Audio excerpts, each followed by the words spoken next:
శ్రీ గురుభ్యో నమః. ప్రాక్పశ్చిమములు అనే గ్రంథములోని అంశాలను చెప్పుకుంటూ ఉన్నాము. అందులో భాగంగా లియేజ్ నగరము అనే అధ్యాయంలోనికి మనము ప్రవేశిస్తూ ఉన్నాము. మాస్టారు చెబుతూ ఉన్నారు, లియేజ్లో ఎమ్మా ఇంటికి 1:30 చేరితిమి. ఎమ్మ సంబరపడుచు మమ్ము లోనికి గొనిపోయెను. మిత్రబృందము ఎల్లరూ మాకై ఎదురుచూచుచు ద్వారముకడ నిలబడి ఉండిరి. ఆ నగరమున 3 దినముల కార్యక్రమము నిర్ణయింపబడినది. జీన్ మేరీ అను సోదరుడు మా ముగ్గురిని తన కారులో నగరము నలుమూలలా త్రిప్పి వివిధ విశేషములను చూపెను. లియేజ్ సుందర గంభీరమైన నగరం. భవనములన్నీయు పురాతన పద్ధతిలో చేయబడిన మహత్తర నిర్మాణ సౌందర్యము కలవి. అందు అనేక విధములైన శిల్ప సంప్రదాయములు ఉట్టిపడుచున్నవి. ముఖ్యముగా డోరిక్, కొరింథియను శైలి శిల్పములలో తయారు చేయబడిన అతి ప్రమాణములైన స్తంభములపై త్రిభుజాకారములైన తోరణములు రాతి కట్టడము చేయబడి ఉన్నవి. వానిపై గరుడ పక్షి, వృషభము, సింహము, మనుష్యుడు 4 ప్రక్కల శిల్పము చేయబడి నడుమ సూర్యచక్రమున్నది. అది క్రైస్తవ సంప్రదాయములోని 4 జీవముల తీర్పు అని వారు చెప్పుదురు, కానీ వాస్తవమునకు దాని తత్వము వేరు. క్రైస్తవమునకు పూర్వము అచ్చట ఫ్రీ మేసనరీ సంప్రదాయము ఉండినట్లు నాకు స్పష్టపడినది. ఆ సంప్రదాయము ప్రకారము గరుడు వృశ్చిక రాశికిని, వృషభము వృషభ రాశికిని, సింహము సింహరాశికిని, మనుష్యుడు కుంభరాశికిని చిహ్నములు. కొన్ని భవనములు ఇనుము వంటి నల్లరాతి చెక్కడములై ఉన్నవి. మరికొన్ని రాతి చూర్ణము పోత పోసిన భవనములు. మేము 3 చర్చిలను పరిశీలించితిమి. ఒక్కొక్కటి చూపరులను ఆశ్చర్యచకితులను చేయునంతటి మహాభవనము.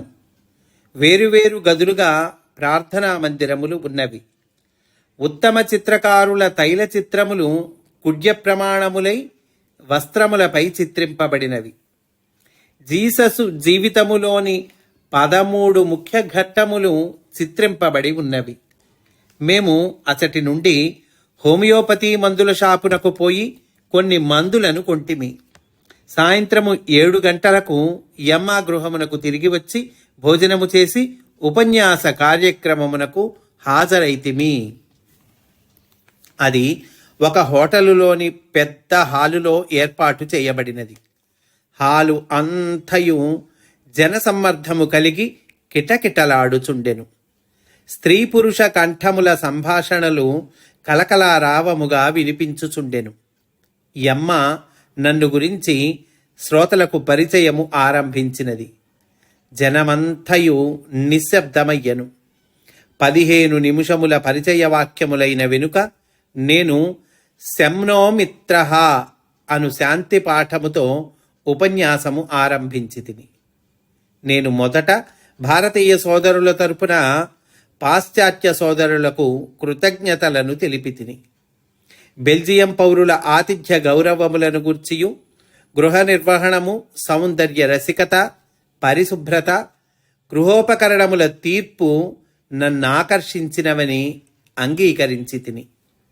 బెల్జియం పౌరుల నిత్య జీవితము కళాన్వితమని శ్లాఘించి తిని. నాకు పరదేశము వచ్చినట్లే లేదనియు, నా ఇంట ఉన్నట్లే సుఖముగా నిస్సంకోచముగా ఉన్నదనియు, నా మాతృభూమి నుండి ఇన్ని వేల మైళ్ళ దూరమున ఉన్నట్లు అనిపించుటలేదనియు సత్యము పలికి తిని. నవీన యుగమున 3 విధములైన మతముల ఆరాధనములు ఉన్నవి. అవి 1 విజ్ఞాన శాస్త్రము, 2 అర్థశాస్త్రము, 3 రాజకీయము. మాస్టర్ ఏమంటున్నారండి? నవీన యుగంలో అటండి 3 విధములైన మతముల ఆరాధనలు ఉన్నాయట. ఆ 3 ఏంటి? ఇదిగో ఇవ్వండి ఆ 3 మతాలు కూడా: విజ్ఞాన శాస్త్రము, అర్థశాస్త్రము, రాజకీయము. ఈ 3 విధములైన మతముల అర్చకులను తమ సంకుచిత విశ్వాసములు కారణముగా మానవ జాతికి శాంతిని చేకూర్చు ప్రయత్నమున ఓటమిని అంగీకరించక తప్పదని పలికితిని. మానవునకు కావలసినది సౌఖ్యము, అంతే కదండి. ఎవరికైనా కావాల్సింది సుఖం కదా. దానికి యత్నించి పలువురు సమస్యలను పెంచుకొనుచున్న కారణములను పరిశీలింపు మంటిని. వృక్షములు, పశుపక్షాదులు సుఖముగా జీవించుచుండగా మానవునకు సమస్యలు ఎట్లు కలిగినవని కొందరు పరిశీలించిరి. వారు సుఖము యొక్క రహస్యమును గ్రహించి దానికి సంబంధించిన శాస్త్రమును నిర్మించిరి. ఆ శాస్త్రమే యోగ విద్య. చూడండి, యోగ విద్య అంటే ఏంటండి? మాస్టర్ చెప్పింది ఇప్పుడు వృక్షములు, పశుపక్షాదులు సుఖంగా జీవిస్తూ ఉన్నాయి కదా, మరి మానవులకి ఎట్లా సమస్యలు వచ్చినాయి అని కొందరు పరిశీలించారటండి. అయితే సుఖము యొక్క రహస్యాన్ని గ్రహించారట. గ్రహించి దానికి సంబంధించిన శాస్త్రాన్ని నిర్మించారటండి. దేనికి సంబంధించింది? సుఖం ఎట్లా పొందాలి అనేటువంటి దానికి సంబంధించిన శాస్త్రమును నిర్మించారట. ఆ శాస్త్రమే యోగ విద్య అటండి. చూడండి, యోగ విద్యకు ఎంత చక్కటి నిర్వచనం ఇచ్చారో. మిగిలిన జీవుల కన్నా మానవుడు విశిష్టుడు. ప్రకృతి అతడిని సృష్టికర్తగా సృష్టించినది.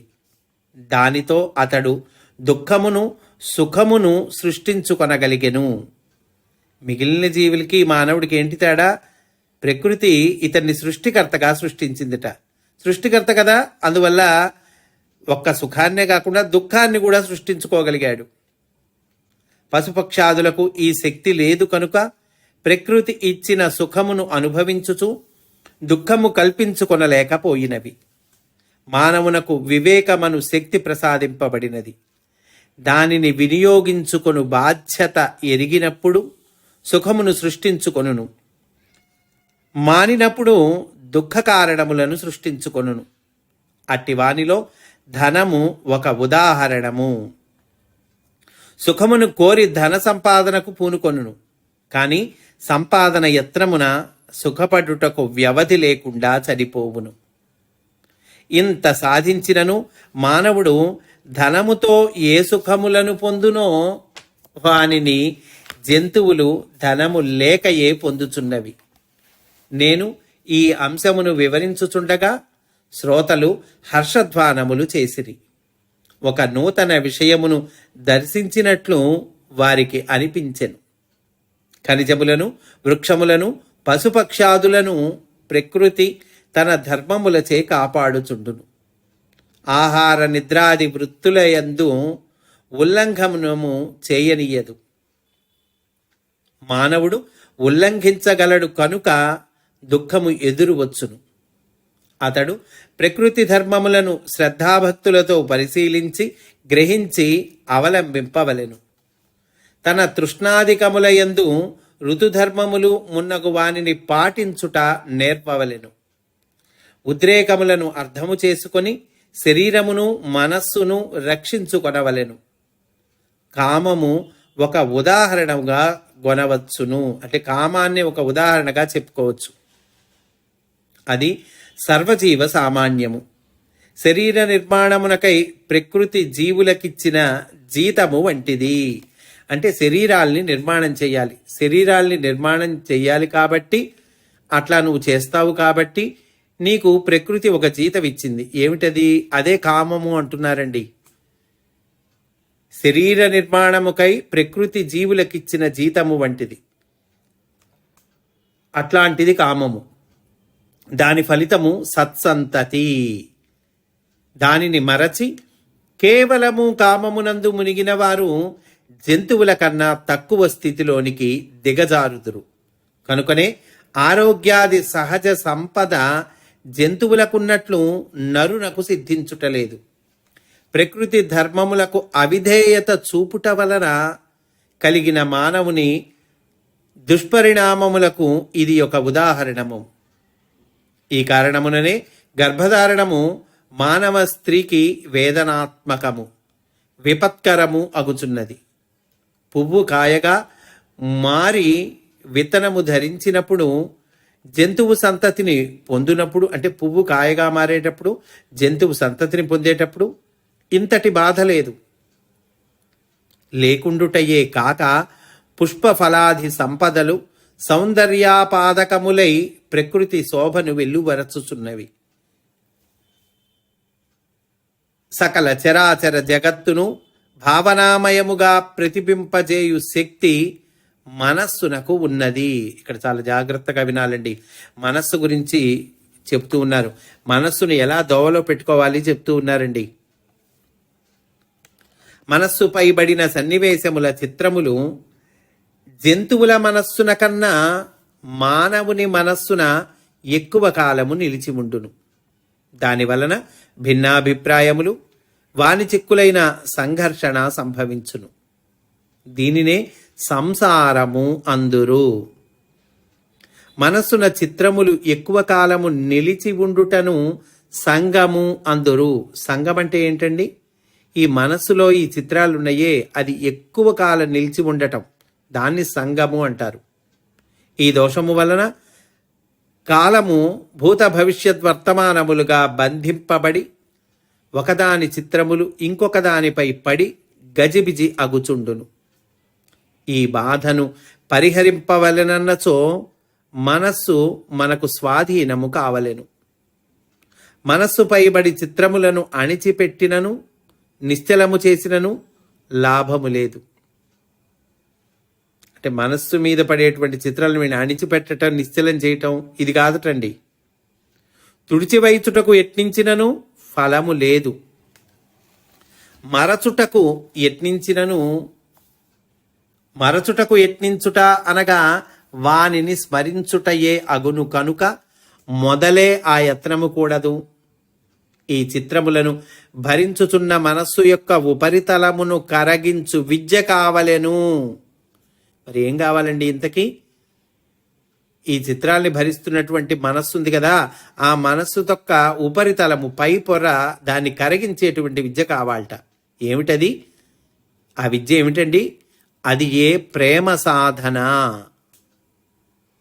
కోరిక అను దారిద్ర్యము, రేపటి మాట ఎట్లు అను భీతియు ఈ కరగించు విద్యకు విఘ్నములు. ఈ కరిగించేటువంటి విద్య, దాన్ని ప్రేమ సాధన అంటున్నారు. బానే ఉంది. అయితే ఈ విద్యకు 2 రకాల విఘ్నాలు ఉన్నాయిట, అడ్డం పడేటువంటివి. ఏంటవ్వండి? కోరిక అనేటువంటి దారిద్ర్యము, ఇంకా ఏదో కావాలనేటువంటి దారిద్ర్యముందే, అది ఒకటి. రెండోది రేపటి మాట ఎట్లు, అమ్మో రేపెట్లా నా జీవితం, అదనమాట. పసిబిడ్డ మనస్సుపై ఈ శత్రువులు ఎట్లు పనిచేయుటలేదో గమనింపవలెను. పసిబిడ్డ మనసు మీద పనిచేయట్లేదు కదండి, వాడు చక్కగా హాయిగా నిశ్చింతగా ఆడుకుంటుంటాడుగా. కనుక పసిబిడ్డ మనస్సుపై ఈ శత్రువులు ఎట్లు పనిచేయుటలేదో గమనింపవలెను. ఆ స్థితిలో మన మనస్సును ఉంచగలిగినచో అభిప్రాయముల బొమ్మలు కరగి అనుభూతి అనబడు సుఖము లభించును. కనుక మనస్సు మంచుగడ్డ వంటిది, అనుభూతి జలము వంటిది. అనుభూతి ఏమో జలం లాంటిదట, మనస్సు ఏమో మంచుగడ్డ లాంటిదటండి. ఈ జలం మీద మంచుగడ్డ తేలుతూ ఉంటుంది. మనస్సును మంచుగడ్డ కరగినచో నేను అనబడు జలము మిగులును, దానిపై శాశ్వతత్వము వసించును. దీనిని సాధించుటకు ప్రయోగాత్మకమైన ఒక ప్రత్యేక మార్గమున్నది. దానినే యోగము అందురు. ఇందు అర్థము చేసుకొనుటకు తక్కువ విషయము, ఆచరించుటకు ఎక్కువ విషయము కలదు. ఈ మార్గమందలి వివరములను గూర్చి మరి ఒక ఉపన్యాసమున తెలిసికొందము అన్నారండి మాస్టారు. ఆ తర్వాత ఏం జరిగింది?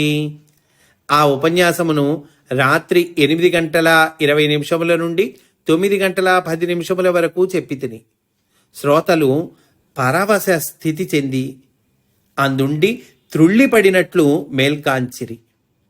ఇంకనూ కొంత తడవు వివరించి చెప్పుమని కోరిరి. హోటలు వానితో నిర్ణయింపబడిన కాల వ్యవధిని ఇంకొక గంట పొడిగించుకొనిరి. అందొకరిద్దరు ఆత్మను గూర్చి వివరింపుమని కోరిరి. నేను ఇంకొక గంట కాలము కోరిన విషయమును గూర్చి వివరించి తిని. ఇంకో గంట చెప్పారటండి. ఏం చెప్పారు? మీ మనస్సు లేనప్పుడు మీరు మేల్కాంచి ఉండుట ఊహింపగలిగినచో ఆత్మ యొక్క అనుభూతిని గుర్తింపవచ్చును.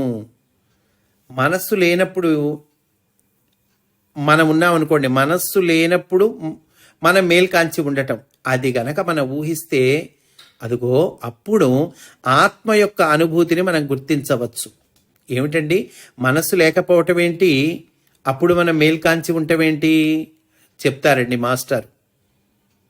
సరే, అట్టి అనుభూతి అసాధ్యము కాదు. ఏమండి, అలాంటి అనుభూతి ఎప్పుడు వస్తుంది, అసలు వస్తుందా అంటే మాస్టర్ అంటున్నారు, అసాధ్యమేమీ కాదయ్యా, మీరందరూ అప్పుడప్పుడు అనుభవించియే ఉందురు, కానీ జ్ఞప్తి ఉండదు. మీరు ఆత్మకు ఇంపైన ఉత్తమ సంగీతమును ఆనందించుచుండగా ఎప్పుడైనా ఏమి జరిగినదో తరువాత గుర్తింపుడు. చక్కటి సంగీతం అండి, మనకు బాగా ఇష్టమండి, ఆ సంగీతంలో లీనమయ్యాం, తాదాత్మ్యము చెందాం అనుకుందాం.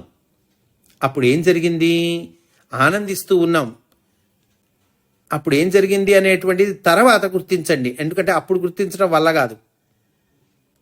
సంగీతము వినుచున్నట్లు మీకు గుర్తున్నచో దానిని మీరు అనుభవింపలేదని అర్థము. మనం సంగీతం వింటున్నాం అని మనకి గుర్తుందనుకోండి, అంటే దాన్ని మనం అనుభవించట్లేదు, అది అర్థం. నిద్రపోవుచున్నట్లు మీరు గుర్తించినచో అది నిద్ర ఎట్లు అగును, నేను నిద్రపోతున్నాను అని మనకి స్పృహ కలిగింది అనుకోండి, అంటే మనం నిద్రపోవట్లేదని అర్థం. మేల్కొని ఉండి సంగీతము అనుభవించుచున్నప్పుడు కూడా అట్లే గుర్తుండదు. అంటే మనం మేల్కొనే ఉంటాం, మనకిష్టమైన సంగీతం వింటూ ఉన్నాం, అందులో లీనమయ్యాం, తాదాత్మ్యం చెందాం అని అనుకుంటే గనక మేల్కొని ఉండి సంగీతమును అనుభవించినప్పుడు కూడా అలా అట్లే గుర్తుండదు. మనం సంగీతం వింటున్నాం అనేటువంటిది గుర్తుండదండి మనకి. అది ఆపిన వెనుక మాత్రము అంతకు ముందు వరకు మీరు సంగీతమును అనుభవించుచుండిరని గుర్తింతురు. ఆ సంగీతాన్ని ఆపారనుకోండి, పాట పాడటం ఆపారు, అప్పుడు అహో ఇప్పటి వరకు నేను సంగీతాన్ని అనుభవించాను అని గుర్తుంటుందండి. అప్పుడు గుర్తుకొస్తుంది, అప్పుడు గుర్తిస్తాం. అనుభవించు సమయమున గుర్తించుట ఉండదు. అప్పుడు మనస్సు మీలోనికి కరగిపోవును, కనుక దానికి తాత్కాలిక మరణము సంభవించును. ఏమైందండి, మనస్సు మనలోనికి కరిగిపోతుంది, అంటే ఆ మనస్సుకి తాత్కాలిక మరణం సంభవిస్తుంది, కానీ అది నిద్ర కాదు. గానము చేయుచున్న వారు కూడా ఆ స్థితిలోనే ఉందురు. అప్పుడు వారికి నీ మనస్సుండదు. ఆ పాట పాడేవాళ్ళు వాళ్ళు కూడా చక్కగా భక్తితో పారవస్యంతో తాదాత్మ్యం చెందుతూ పాడుతున్నారనుకోండి, ఆ స్థితిలో వాళ్ళకు కూడా మనస్సు ఉండదు. అయినను గానము క్రమబద్ధముగానే జరిగిపోవుచుండును. అనగా మనస్సు కన్నా విశాలమైన మరి ఒక చైతన్యము పనిచేయుచుండును. అదండి. ఏమిటండి, ఎందుకు ఈ మనస్సు లీనమైంది, మనస్సుకి తాత్కాలికమైన మరణం వచ్చింది అన్నారు కదా, మరి అంటే పాట పాడివాడే కూడా అట్లాంటిదే తాదాత్మ్య స్థితే వస్తే వాడు కూడా అట్లానే లీనమైపోతే మరి పాట చక్కగానే జరిగిపోతుంది, పాటలో ఏమి తప్పులు ఉండవు, క్రమబద్ధంగానే జరిగిపోతుంది. ఎట్లా జరిగిందండి అంటే గనక ఆ సమయంలో అటండి మనస్సు కన్నా విశాలమైన మరి ఒక చైతన్యము పనిచేస్తూ ఉంటుందట.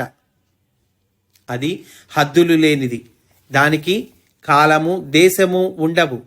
దానినే పెద్దలు ఆనందమనియు అనుభూతి అనియు చెప్పుదురు. అంటే మనస్సు కన్నా విశాలమైన మరొక చైతన్యం అన్నారు కదండి, ఏమిటండి అది? ఆనందము, అనుభూతి అంటున్నారండి. అప్పటి చైతన్యమునకు వ్యక్తిత్వము లేదు. మీది మాది అను హద్దులు లేని చైతన్యము అది. దానినే ఆత్మ అందురు. అదేమిటండి ఆత్మ అంటే? మనస్సు వెళ్ళి ఇప్పుడు ఏమైంది? ఆత్మలో కరిగిపోయింది. ఆ స్థితిలో గాయకుడు ఎట్లు క్రమము తప్పక గానము చేయగలిగెనో అట్లే జీవిత కార్యక్రమములన్నీ కూడా నడుచుచుండవచ్చును. అట్టి జీవిత స్థితినే ముక్త స్థితి లేక మోక్షము అందురు. మనస్సుతో ఉన్న స్థితి బంధము, మనస్సుకు అతీతమైన స్థితి మోక్షము. బంధస్థితిలో మనస్సు జీవించును కనుక మీరు జీవించి ఉండరు. బంధస్థితిలో ఏమైంది? మనస్సు జీవిస్తూ ఉంది, అందువల్ల మనము జీవించి ఉండరు, మీరు జీవించి ఉండరు. ముక్త స్థితిలో మనస్సు ఉండదు కనుక మీరందరూ బంధస్థితిలో నేను అను ప్రజ్ఞకు దేహము, మనస్సు, ఇంద్రియములు అనే అర్థము. ఇప్పుడు బంధస్థితిలో అంటే మనస్సు పనిచేస్తున్నప్పుడు నేను అంటే ఏంటి? దేహము, మనస్సు, ఇంద్రియాలండి. దీనినే అహంకారము అందురు. మనస్సు కరగిపోయిన స్థితిలో నేను అనగా ఆత్మ అని అర్థము. మనస్సు కరిగిపోయింది. ఇందాక మనం చెప్పుకున్నాక సంగీతం ఆనందిస్తున్నప్పుడు మనస్సుకు తాత్కాలిక మరణం అని చెప్పారుగా మాస్టారు. కనుక మనస్సు కరిగిపోయింది. అప్పుడు ఈ మనస్సు కరిగిపోయిన స్థితిలో నేను అంటే ఏంటి? అప్పుడు ఆత్మ అని అర్థము, లేక దేవుడని అర్థము. ఆత్మ అన్న దేవుడే, ఆత్మలో తిరుగాడు వాడు దేవుడే. కనుక ఆత్మ అంటే దేవుడే. ఈ మనస్సు కరిగిపోయిన స్థితిలో నేను అంటే ఆత్మ అని అర్థము, లేక దేవుడని అర్థము. శ్రోతలు మాస్టారు ఇలా చెప్పారండి. అప్పుడు ఎట్లా ఉన్నారండి శ్రోతలు? ఆ శ్రోతలు అది వినుచున్నంతసేపు ఆ స్థితిని అనుభవించి తన్మయులై మరలా మనస్సులోనికి మేల్కొనిరి, ఆశ్చర్యపడిరి.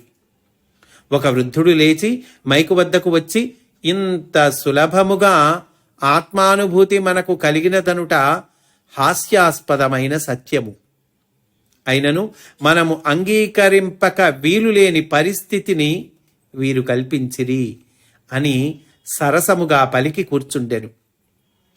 మరి ఒకరు నిలబడి, యోగశక్తితో రోగములను నిర్మూలించు విధానమును వివరింపుము అని కోరిరి. అట్లా కోరేటండి. మరి దానికి మాస్టారు ఏమి చెప్పారు అనేటువంటిది రేపటి రోజున మనము చెప్పుకుందాము అని సవినయంగా మనవి చేసుకుంటూ, స్వస్తి వాసుదేవ.